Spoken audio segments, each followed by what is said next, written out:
Hello everybody, I welcome all of you on my YouTube channel, and here I am recording IAS MCQ 3 IAS CSAT paper number 1 solution video series. इन वाक्यों पर विचार कीजिए। भारतीय reserve bank Bharat सरकार की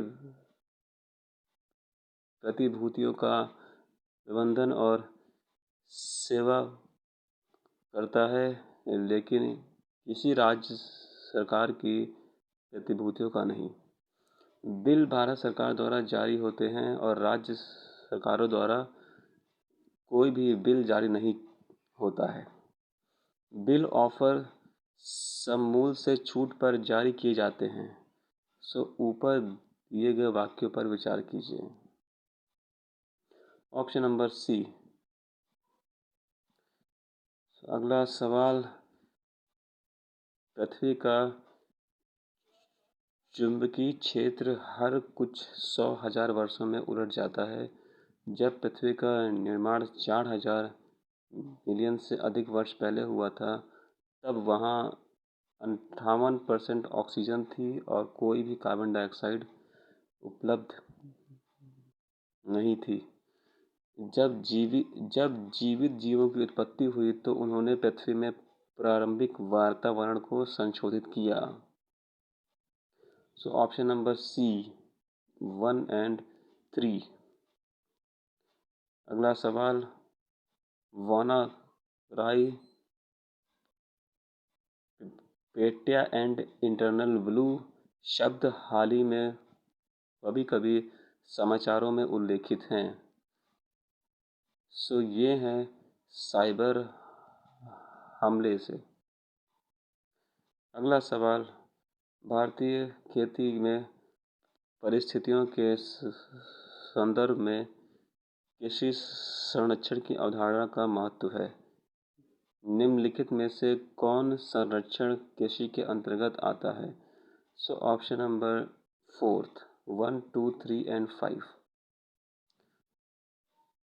अगला सवाल, शब्द छठे सामूहिक विलोपन, छठे विलुप्त होने का उल्लेख अक्सर समाचारों में किसकी चर्चा के संदर्भ में होता है? ऑप्शन नंबर 4, मानव जाति द्वारा प्राकृतिक संसाधनों का अत्यधिक दोहन, दुरुपयोग, प्राकृतिक आवासों का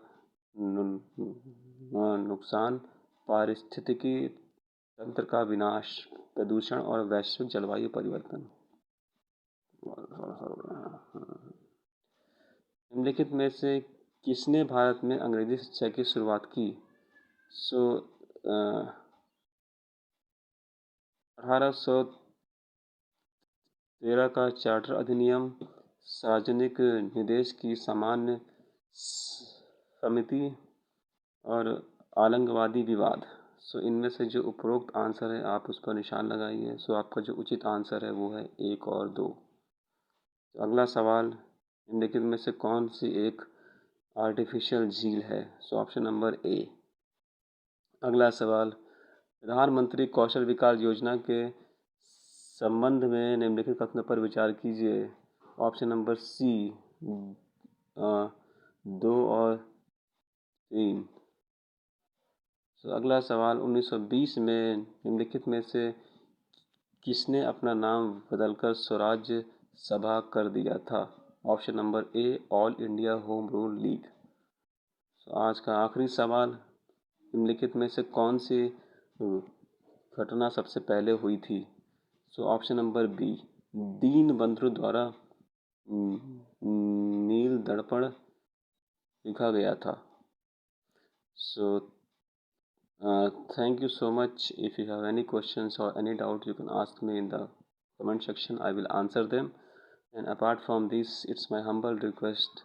ये मेरी आप लोगों से विनती है कि मेरे YouTube चैनल को और मेरे वीडियोस को अधिक से अधिक फॉरवर्ड कीजिए। Thank you so much.